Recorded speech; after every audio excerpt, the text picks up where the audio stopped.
Et la triste nouvelle est tombée vendredi après-midi, provoquant la stupeur des équipes de TF1 et de la production de l'émission. Un jeune homme de 25 ans, candidat au jeu Koh-Lanta, est donc décédé des suites.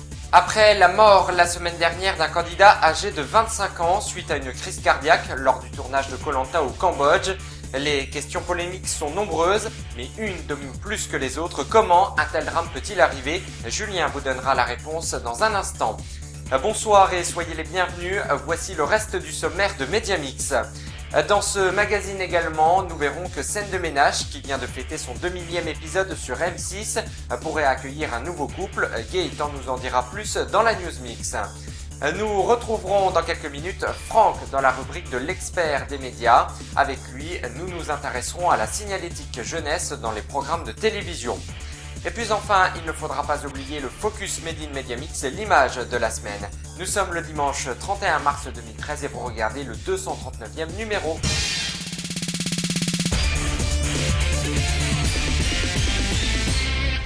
Le tournage de la 13e saison de Koh-Lanta a tourné au drame la semaine dernière. Comme vous le savez, un candidat de 25 ans est mort des suites d'une crise cardiaque. Aujourd'hui, vous êtes nombreux à vous poser cette question. Comment un tel drame peut-il arriver? Voici la réponse de Julien Gall.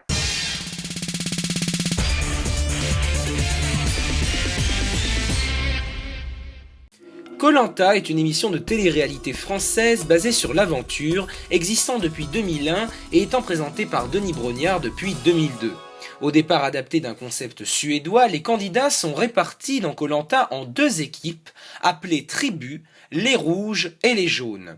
Ils doivent passer toutes sortes d'épreuves sportives, de natation, d'équilibre, de dextérité, sur leur volonté ou encore sur un travail en équipe. Entre la dégustation d'insectes ou d'animaux, la boue, la régate en radeau, etc., les conditions de vie et d'hygiène sont loin d'être excellentes. Le principe de l'émission est d'ailleurs de montrer des candidats fatigués, à bout, et qui doivent se battre jusqu'à leur dernière force.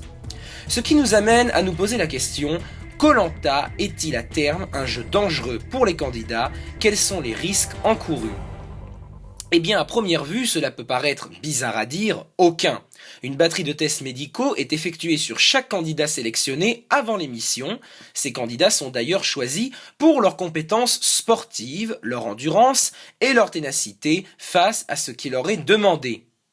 Et bien que sur l'île de Koh-Lanta, le parcours du combattant ne soit pas qu'une épreuve, il est clair que les seules répercussions physiques qui ont été observées jusqu'à présent sur les candidats sont une perte de poids significative due au manque de nourriture. Cependant, l'équipe de Adventureline Productions, la société de production de l'émission, dispose de moyens comme par exemple une infirmerie près de l'île. Le 29 mars dernier, ce fut donc la stupeur lorsque les téléspectateurs ont appris la mort après un malaise cardiaque d'un candidat lors du premier jour du tournage de la 13e saison de Koh-Lanta qui se déroulait au Cambodge. Après un premier massage cardiaque, Gérald Babin, 25 ans, fut transféré à l'hôpital de Sihanoukville où son cœur s'est arrêté. Alors, est-ce la faute de l'émission? C'est la question que tout le monde se pose depuis plusieurs jours. Là encore, clairement non. Les autorités cambodgiennes ont mis fin à l'enquête mardi. Le parquet de Paris n'a pas été saisi de l'affaire, ne présentant aucun caractère suspect. Les conclusions sont donc claires. Le décès de Gérald Babin fut naturel. L'émission avait bien fait passer, comme d'habitude, les tests médicaux aux candidats, qu'il a passés avec succès.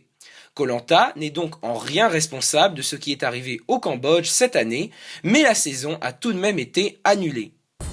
Il est une chose sûre dans tous les cas, cette affaire a bouleversé l'émission de télé-réalité qui, après ce drame, va certainement repenser au mécanisme des épreuves d'aventure qu'il croyait si bien rodé.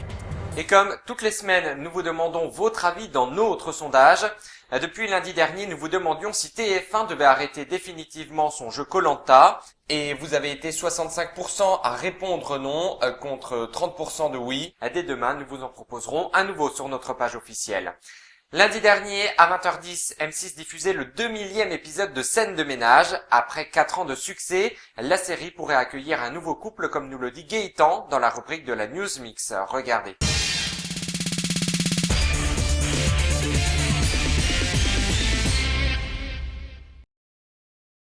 En début de semaine dernière, Marion et Cédric, Liliane et José, Emma et Fabien, Huguette et Raymond ont fêté tous ensemble le 2000 épisodes de Scène de ménage sur M6. Après 4 ans de succès, la série souhaite encore plus se développer. Le 25 mars dernier, le programme a de nouveau triomphé. Il a été regardé par près de 4 700 000 fidèles pour 16,7% de part de marché. Un pic d'audience a même été enregistré à 5 800 000 téléspectateurs. Avec les bons scores du 2000e épisode et des autres, les producteurs souhaitent encore agrandir le casting de la série.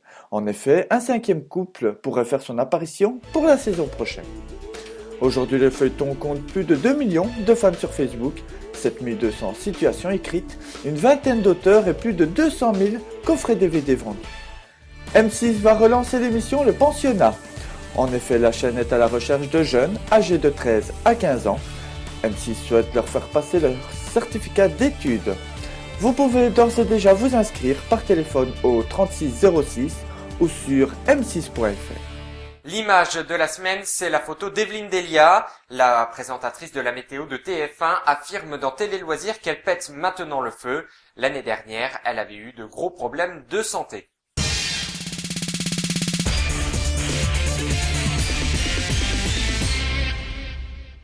Ce soir, avec Franck, nous allons nous intéresser à la signalétique jeunesse dans les programmes de télévision.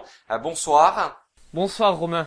En France, il existe donc des signaux à la télévision pour protéger les jeunes. En effet, avant chaque diffusion, chaque programme fait l'objet d'un examen spécifique par les chaînes de télévision elles-mêmes. Il faut savoir qu'il n'existe pas de critères uniques ni automatiques pour décider qu'un programme va être diffusé avec un signal ou pas. De grands principes existent cependant.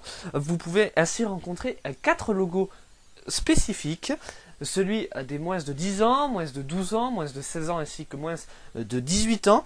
Si vous souhaitez connaître précisément leur signification, je vous invite à vous rendre sur notre site internet www.mediamixtv.fr. Tout y est détaillé. À savoir que les pictogrammes sont incrustés durant toute la durée du programme, y compris depuis le 12 septembre 2012. Le pictogramme moins de 10 ans, qui est jusqu'à cette date, apparaissait uniquement en début de programme. Le CSA vérifie après chaque diffusion de programme par la chaîne la présence du signal lorsqu'il est nécessaire et le choix de l'horaire du programme. Et il existe également des règles particulières. La signalétique apposée ne concerne ni la publicité, ni les journaux télévisés, ni même les clips musicaux. Toutefois, pour les journaux télévisés, les chaînes doivent, par l'intermédiaire du présentateur, prévenir clairement le public avant de diffuser des images difficiles. La publicité fait l'objet d'un contrôle par un organisme spécialisé. Enfin, les clips musicaux doivent respecter la contrainte horaire de diffusion après 22 heures pour celles susceptibles de heurter la sensibilité du jeune public. Merci Franck pour ces précisions. La rédaction a regardé tout au long de la semaine le nouveau Soir 3 de France 3. Chaque soir, Patricia Loison et Louis Laforge proposent de vous informer en 1 heure. Regardez.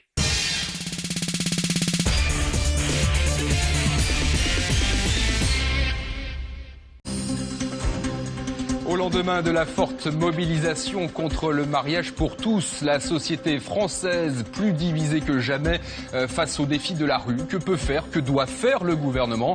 Retirer son projet, proposer un référendum ou maintenir le bras de fer? Ce sont les questions du Grand Soir 3. Et ça tombe bien, puisque le Grand Soir 3, c'est ici et c'est maintenant.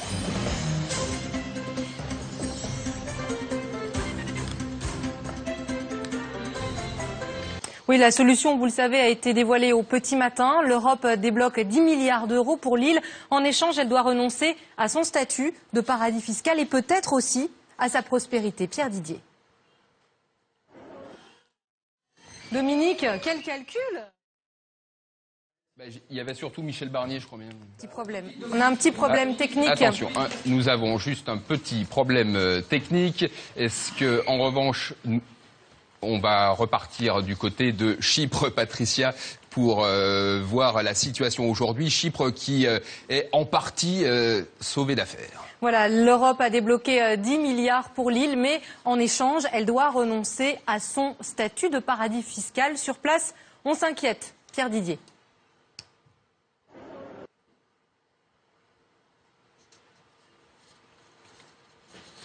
Voilà, il y a un petit problème technique. Nous allons poursuivre sur la question chypriote. Et c'est la fin de ce Média Mix. Merci à vous de l'avoir suivi. Le week-end prochain, vous retrouverez Julien Gall à cette même place. Bonne semaine à toutes et à tous et merci de votre fidélité.